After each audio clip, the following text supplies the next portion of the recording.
তৃতীয় পাঠ মানচিত্র ৩ নম্বর মানচিত্রে আমি সমভূমি এবং মালভূমি থেকে ১ নম্বর শেখাবো মালাবার উপকূলীয় সমভূমি, ২ নম্বর কর্ণাটক, ৩ নম্বরে কঙ্কন, ৪ নম্বরে গুজরাট, ৫ নম্বরে কাথিয়াবার উপদ্বীপ, ৬ নম্বরে কচ্ছ উপদ্বীপ, ৭ নম্বরে করমণ্ডল উপকূলীয় সমভূমি, ৮ নম্বরে উত্তর সরকার উপকূলীয় সমভূমি, ৯ নম্বরে ব্রহ্মপুত্র সমভূমি, ১০ নম্বরে কর্ণাটক মালভূমি, ১১ ছোটনাগপুর মালভূমি, ১২ মেঘালয় মালভূমি, ১৩ লাদাখ মালভূমি, ১৪ বুন্দেলখণ্ড মালভূমি। ম্যাপ পয়েন্টিং হচ্ছে তোমার মালাবার উপকূলে মালভূমি। তাহলে আগে প্রথমে আমরা এই অংশ থেকে সোজা করে এই অংশ কেটে নেব। এই অংশ এইটুকু যে অংশটা গোটাটা আছে এইটা হচ্ছে মালাবার উপকূলীয় সমভূমি। এটা হচ্ছে ১ নম্বর, এটা হচ্ছে মালাবার। তাহলে এই অংশটা হচ্ছে মালাবার উপকূলীয় সমভূমি। মালাবার উপকূল ২ নম্বর হচ্ছে কর্ণাটক উপকূলীয় সমভূমি। মালাবার উপকূলের উপরের অংশ এই যে অংশটা দেখতে পাচ্ছ এই অংশটা হচ্ছে কর্ণাটক উপকূলীয় সমভূমি। কর্ণাটক উপকূলের সমভূমির উপরের অংশ একদম মহারাষ্ট্রের শেষ পর্যন্ত যে অংশটা দেখতে পাওয়া যাচ্ছে সেটা হচ্ছে কঙ্কন, কঙ্কন উপকূলীয় সমভূমি। তাহলে এই যে অংশটা এটা হচ্ছে কঙ্কন উপকূলীয় সমভূমি। তাহলে নিচে এটা হচ্ছে মালাবার, তারপরে কর্ণাটক, তারপরে হচ্ছে কঙ্কন উপকূলীয় সমভূমি।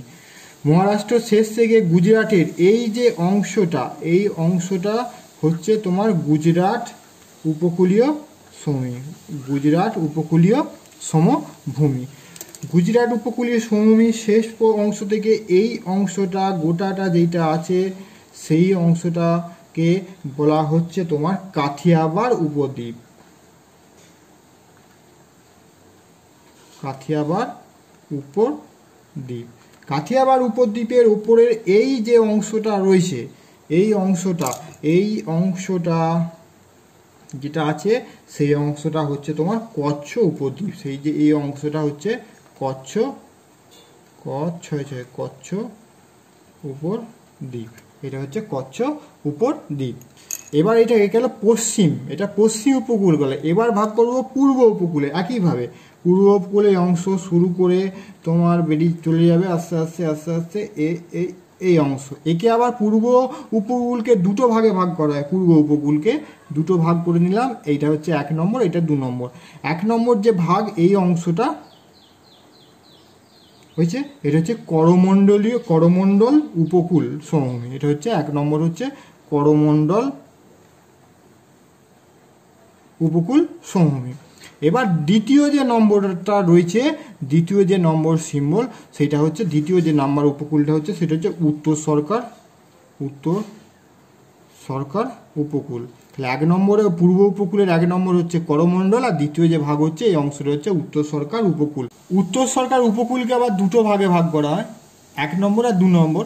অন্ধ্রপ্রদেশের যে অংশটা পড়ছে রাজ্যের মধ্যে সেটাকে বলা হয় অন্ধ্র উপকূলীয় সমভূমি। এটা হচ্ছে অন্ধ্র উপকূলীয় সমভূমি। আর উড়িষ্যার মধ্যে যেইটুকু পড়ছে সেটা হচ্ছে উড়িষ্যা উপকূলীয় সমভূমি। এবার আসবো ব্রহ্মপুত্র সমভূমি। তাহলে ব্রহ্মপুত্র নদ উপত্যকায় এই যে অংশটা আছে তাহলে এটা হলো কি দেখানো হয়েছে ব্রহ্মপুত্র সমভূমি। ব্রহ্মপুত্র সমভূমির পরে আছে কর্ণাটক সমভূমি। ব্রহ্মপুত্র পরে আছে তোমার কর্ণাটক সমভূমি। এই অংশে কর্ণাটকের এই শুরু করে এই জায়গাটা একটু নেবে এইভাবে উঁচু হয়ে এই দিকটা এসেছে। এই যে অংশটা এটাকে তোমার কালার করে দাও যে কোনো একটা।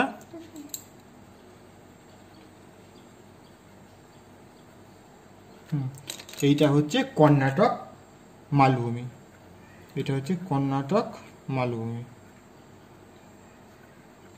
কর্ণাটক মালভূমির পরে আছে তোমার ছোটনাগপুর মালভূমি শেখাবো। এই অংশটাতে হচ্ছে তোমার আছে ছোটনাগপুর মালভূমি। এইটা হচ্ছে তোমার ছোটনাগপুর, এটা ছোটনাগপুর।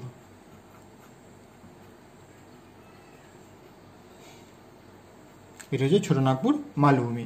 ছোটনাগপুর মালভূমির পরে রয়েছে তোমার সেখানে হবে মেঘালয় মালভূমি। মেঘালয় এই সরু অংশটা যে আসছে এই অংশ থেকে এইখানের মধ্যে নামিয়ে দেবে। এই অংশটা হচ্ছে তোমার মেঘালয় মালভূমি। এইটা হচ্ছে মেঘালয় মালভূমি। ভূমি।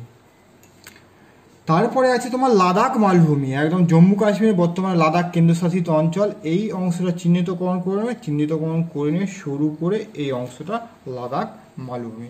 এটা হচ্ছে তোমার লাদাখ, লাদাখ মালভূমি।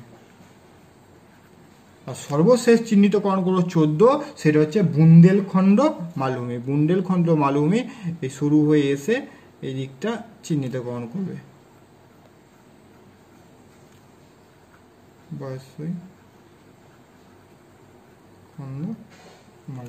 3 নম্বর মানচিত্রে আমরা তাহলে সমভূমি এবং মালভূমি থেকে ভারতের 14টি গুরুত্বপূর্ণ ম্যাপ পয়েন্টিং আজ শিখলাম। তোমরা এগুলো ভালো করে বাড়িতে প্র্যাকটিস করো।